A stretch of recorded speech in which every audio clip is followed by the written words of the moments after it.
occasionally we'll read something or hear something from a conditioning coach or a physical therapist or somebody who is actually recommending not using a swim bench, and they don't always specifically say a Vasa product, but they say, why would you use a swim bench? Why is that, and what would you say to those coaches, those conditioning coaches and physical therapists that are saying maybe don't use it? Well, first of all, most conditioning coaches probably weren't swimmers, so there's probably an understanding gap that's taken place. Number two, if they were right here, what I would say is, you don't have to always go all out on the Vasa Trainer or the Erg. I think you can go at a smooth pace, which is what we also do in our swim training, working on form and everything. But obviously you can also take it up to a high intensity and stroke rate with tempo trainers and all that.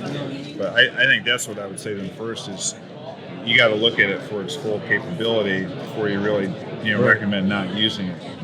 The only way I see this being detrimental to a swimmer that I would coach is if I just was ignoring my swimmers, because there is a bad technique element that I think if they're not, they get lazy or I'm not watching them, they're just not motivated, you could have some problems, but that's all correctable. I'm glad you made that point because, I think no matter what conditioning tool is being used, whether it's an exercise machine or whether it's TRX or hand slides for for core work or whatever it is, there's the potential for misuse and therefore injury. Right. It doesn't really matter what it is. So I remember Matt Credis saying, no matter what you're doing, you still have to coach. Right. And you got to pay attention and coach people to use it properly. Well, we use on Tuesday mornings. That's one of our big circuit mornings with Navy Swimming.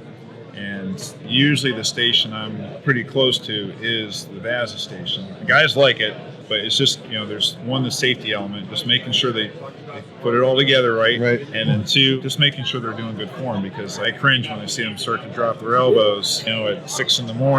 when they just haven't woken up. And, that's really something we can't let happen.